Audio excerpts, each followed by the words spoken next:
Hi, this is Brandon. We're currently inside of our greenhouse in our basement, and it is currently late February 2022, and we are about to start some of our seeds for our pepper and tomato plants. So we're just gonna kind of walk you guys through the process, choosing the soil to start, and go from there.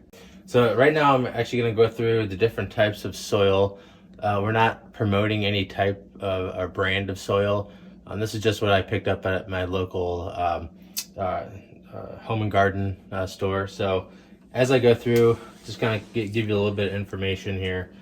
The first bag I picked up is some seed starting mix. This is more so to kind of help the root growth development. It has micronutrients in it to help, when the seed starts to sprout, and then also and during the germination process. So this is the potting mix here, and throughout the last few years, I kind of learned to kind of use a different variety of soil, and just instead of sticking to one. Everyone might be different, depending on their climate, possibly humidity and whatnot. So this is, again, just has worked best for me.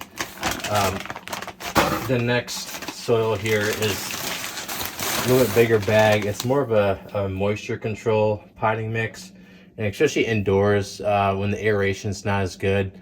It helps with, so you're not bogging down your plants with too much water.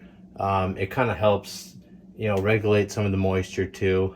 We found that, so you don't get root rot, other stuff for your plants and vegetables, especially mold, gnats and stuff like that. So that is that one. And then this other one here, a little bit of the same. It's got more organic and natural potting mix. But the thing I like about this one is it actually has alfalfa meal, bone meal, earthworm castings, and kelp meal, again, which just feed the micronutrients to help boost plant growth overall.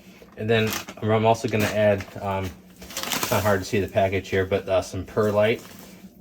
You see this in a lot of the greenhouses. These are like the little white foam specks you see to kind of increase aeration throughout the plant cycle, just to kind of help the oxygen uptake through the plants.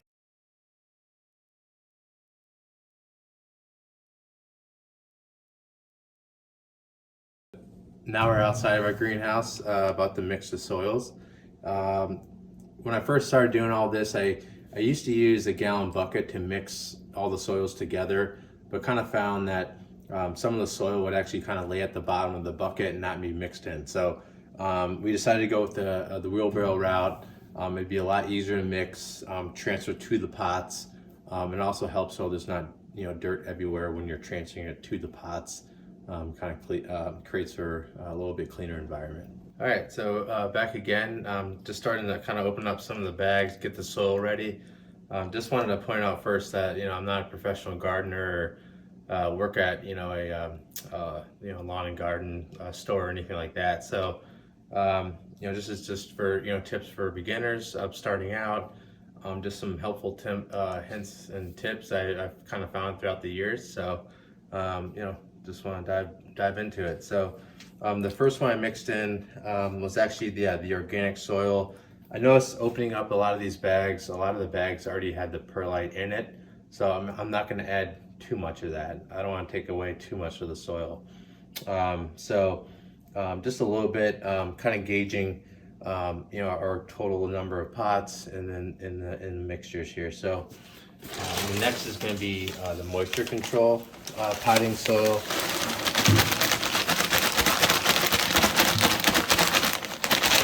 And one thing I noticed, especially kind of in the winter too, once the box stores get all their soil, it's really like dense, or it's actually really compact. So another thing, a good thing about the wheelbarrow is you can actually kind of get through all the soil, work it up, get all kind of the big balls of soil spread out and broken up. So that's another huge benefit. I'm not going to add any water right now. I'll probably do that a little bit later, but like I said, the most main influence here is just kind of breaking up the soil loosely. All right. The seed starting mix is definitely going to be the lightest of the mix. You know, you can actually, if you wanted to, just start to germinate your seeds solely through the seed starting mix, but I've also found that the least number of times you transplant the plants, you know, from one pot to another, the better, the less stress, you know, on the roots and the plant itself. So that's why I'm kind of mixing it in, getting all those nutrients going here too. So it's gonna gently mix it in. I know it might be kind of hard to see from the angle we're at, but kind of get the idea. All right. And yeah, I might add a little bit more of the moisture control potting mix.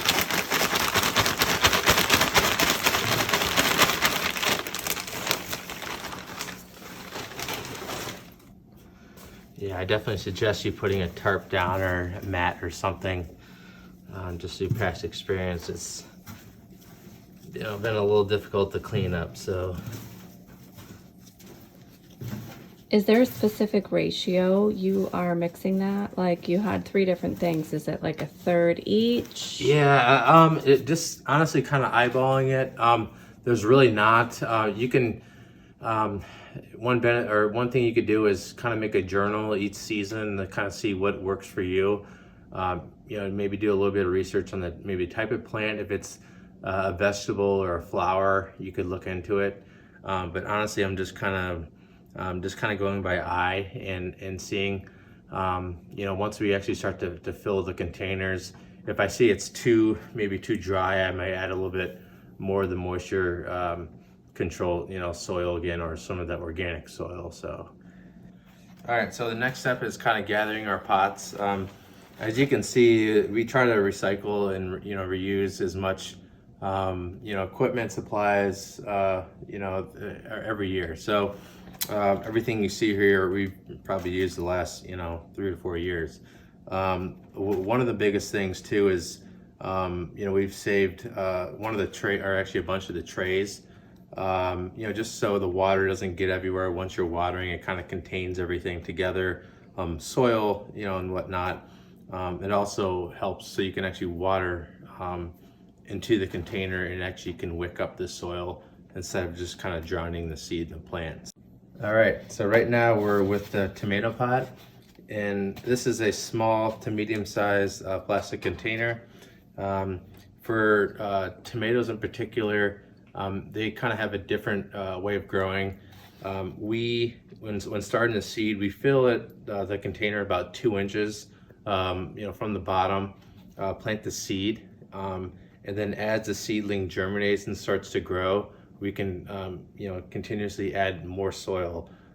That reason is, as you see the tomato plant growing, there'll be little, almost like fuzz or like fur on the stems, and that's actually new roots trying to grow out. So once you see that and kind of eye it, you can kind of, you know, add a little bit more soil, never covering the leaves with the soil, but this will help establish, you know, a stronger root growth, root ball. Also make the stem actually a lot more sturdier. So this will help, you know, if you have a hard rain or wind during the spring, summer.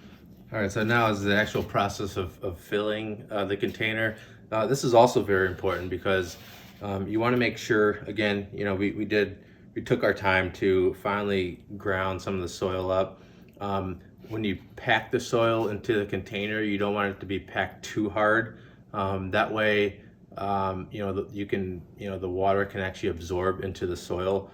Yeah, if you pack it too hard, it'll just run off the sides. So I'm gonna just kind of demonstrate here what I'm talking about. So, you know, we just talked about the couple inches, so that's just kind of eyeballing it, about 2 inches there.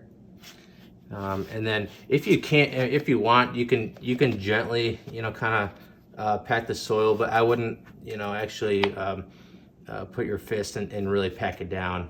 Like I said, it's just harmful to the seed too. So go ahead and add the soil to all my tomato pots.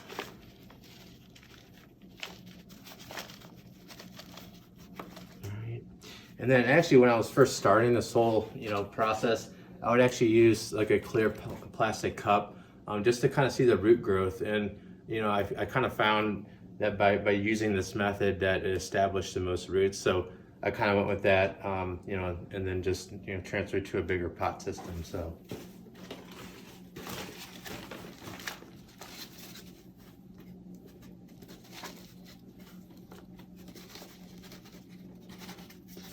Okay.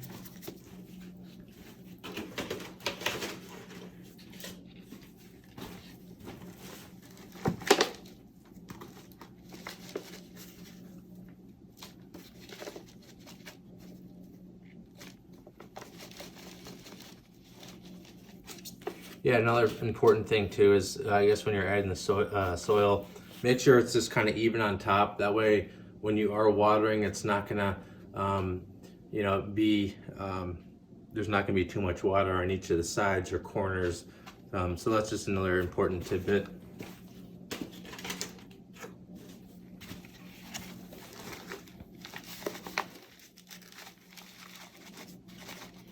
And then again, like I said, we like to reuse or recycle all, the containers each year. So some of the garden centers will actually have, used pots that you can actually pick up, that they may be throwing away. So anything that you can use to help, the environment recycle, is definitely a good thing.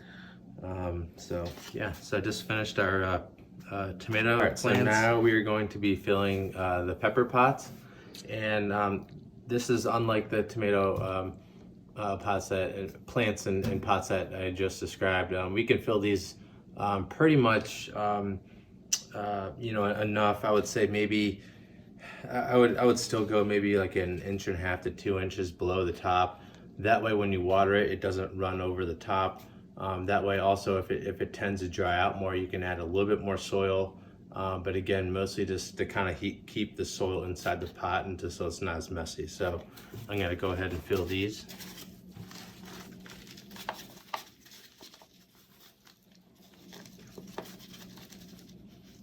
Yeah, so that's perfect there.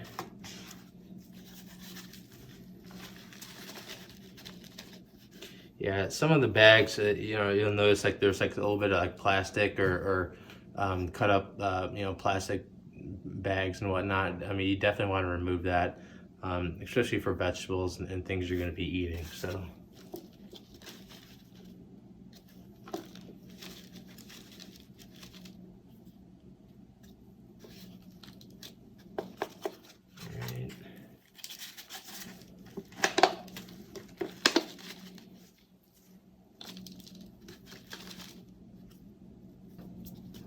All right, so as you can see, there's a lot of leftover soil in the wheelbarrow. So we're actually going to put it into a sealed container inside the greenhouse, especially if you have animals, pets, cats like we do. That way they're not using it as a litter box. Also that way there's no bugs or any infestations getting into all of your soil. So definitely going to do that, definitely important. Plus, keeping it in a closed container also kind of keeps the moisture inside the containers as well. That way it's ready to go. All right, so now it's actually time to plant our peppers and tomatoes. We're going to start with our peppers first. We'll kind of expand on this in another video, but these are some of the seeds that we actually saved from a past harvest from the red Fresno. Again, we'll expand on that on a different video on the process of doing that. So again, the pepper pots, unlike the tomato pots, we're going to put a little bit more soil in. I found that the best technique to actually use is a Sharpie, and you can make, there are directions on the back of I guess the store-bought packets, but make little indentations using the Sharpie. This way you can kind of drop the seed in and then, gently cover, the seed with the soil. So you always want to use, more than one seed, because likely there's going to be one that, may not be as I guess grow as well. It may die off. So I usually like to use like about 4 or 5. So I usually kind of do 4 on each or 2 on each side of the pot, and then 1 in the middle. So kind of show you here first.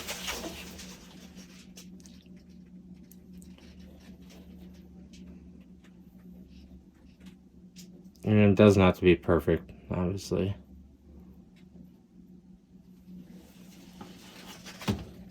Let's set this aside.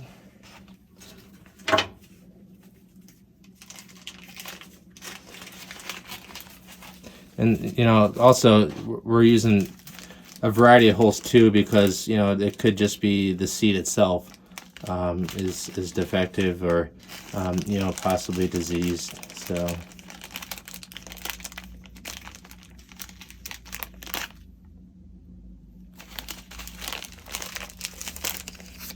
and if you drop a couple in there, that's also fine.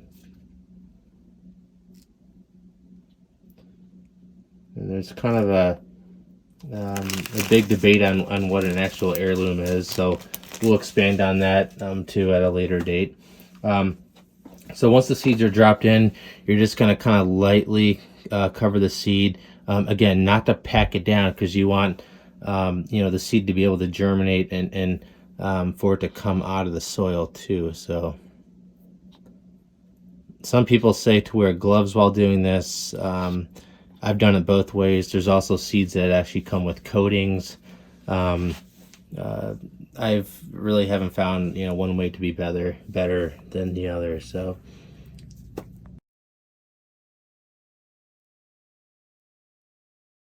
all right, so now I'm actually going to water the pepper seeds. It's very important to use a very soft watering can. That way you're not flooding the seeds. The seeds aren't coming out of the holes, floating around the pots, just to make sure they stay in place. So, you don't have to soak them. You can always go back over them again, but just kind of wet them a little bit, and then kind of go back over them a little bit more. Once the water, kind of soaks in, it'll kind of hold the seeds in. But you actually, you want the water to be in contact with the seeds. It'll help to keep it in place and also speed up the germination process. So, all right, after the first year of sprouting all these plants, peppers, vegetables, and whatnot, we did some research and found that investing in a few heat mats is actually super beneficial. For the seeds to actually germinate and sprout. If you do purchase a heat mat, you can get these on Amazon, but you want to place a insulated kind of cover on the bottom of the heat mat, just to kind of keep the warmth in, and then you just place your pots on top. Obviously make sure there's no water on the mat and whatnot, but it speeds up the germination process, they say, almost in half. So it does work really well. Once the seeds do germinate, you can remove the mats, and then right now it doesn't really matter so much how close the the containers are to the light, but once the seeds germinate, then it becomes a bigger issue.